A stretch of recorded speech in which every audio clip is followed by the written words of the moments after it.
कल बेटा मैंने आपको पहलवान के ढोलक नामक पाठ पढ़ाया था। आज उसके प्रश्नोत्तरों को आपको समझाता हूँ। तो इसमें पहला प्रश्न लिखा हुआ है, कुश्ती के समय ढोल की आवाज़ और लुट्टन के दाव पेच में क्या तालमेल था। पाठ में आए ध्वन्यात्मक शब्द और ढोल की आवाज़ आपके मन में कैसी ध्वनि पैदा करते हैं, उन्हें शब्द दीजिए।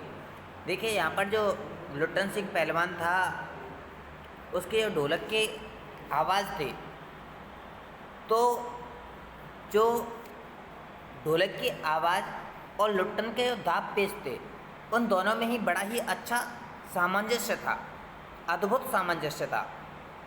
लुट्टन को जो ढोल की जो प्रत्येक थाप होती है, प्रत्येक आवाज़ थी, वो उसे एक दाव पेच सिखाते थे। उसमें एक नवीन ऊर्जा का, एक उत्साह का संचार करते थे। जैसे कि उसमें लिखा था चटदा गिड़धा। चटदा गिड़धा का तात्पर्य था कि आजा भिड़ जा। चटा का चटदा मीन्स उठा करके पटक दे। चट गिड़धा मत डरना।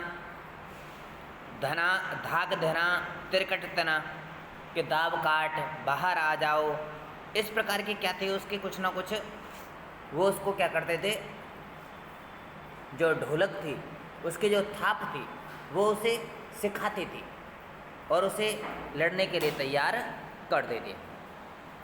अब अगला, कहानी के किस किस मोड़ पर लुट्टन के जीवन में क्या क्या परिवर्तन आए। देखिए जो लुट्टन का जो जीवन था, उसके जीवन के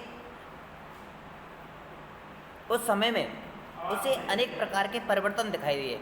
उसे अनेक प्रकार की परेशानियों का सामना करना पड़ा। जैसे कि जब लुट्टन छोटा सा था तभी उसके माता पिता का देहांत हो गया। उसके उपरांत उसके जो बचपन में उसका विवाह हो गया, तो उसके जो सास थी उसी ने उसका पालन पोषण किया और उसके कौन हुए, 2 बेटे हुए।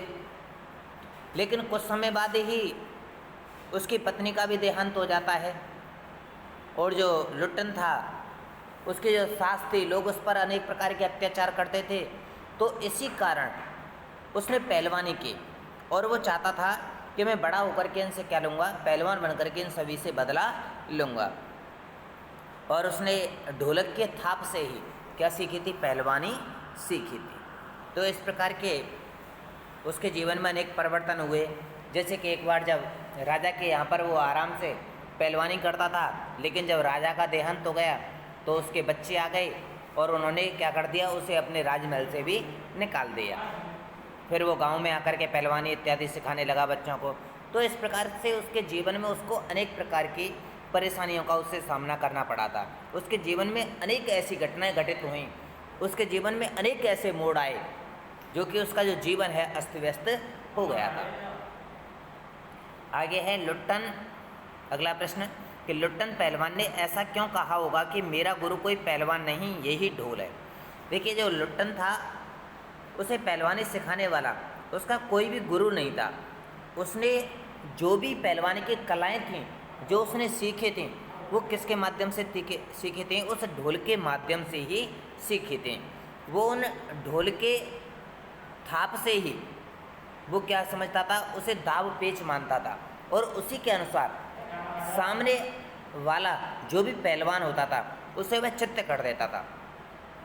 उसके मन में उस ढोल की थाप से क्या होता था, उसमें एक उत्साह का संचार होता था। इसलिए वो मानता था कि मेरा गुरु अन्य कोई नहीं है, बल्कि कौन है, पहलवान ही है।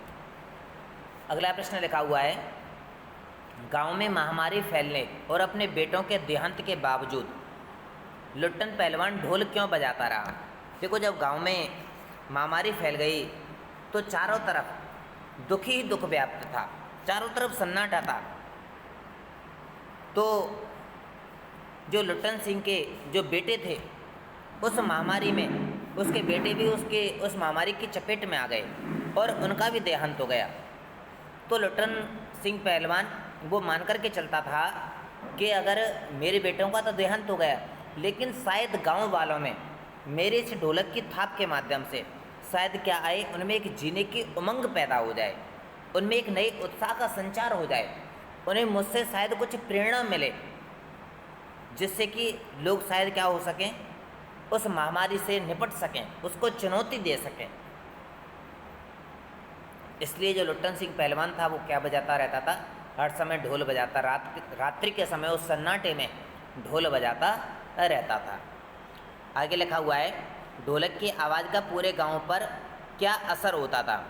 जो पूरा गांव था उस ढोलक की आवाज़ से कैसा हो जाता था, उनका शायद वो दुख तो कम नहीं होता हो, पर लेकिन उस सन्नाटे में, शायद उस सन्नाटे को समाप्त करने में उसके क्या रहती हो, शायद थोड़ी बहुत बड़ी भूमिका रहती हो।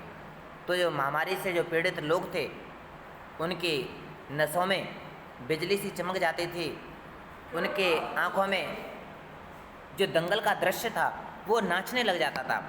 उस महामारी रूपी बीमारी से लड़ने की उनमें क्या जाती थी, एक शक्ति आ जाती थी। तो इस कारण जो गांव वाले थे, उनके गांव वालों पर उस ढोलक की आवाज़ का क्या होता था, पूरा पूरा असर होता था।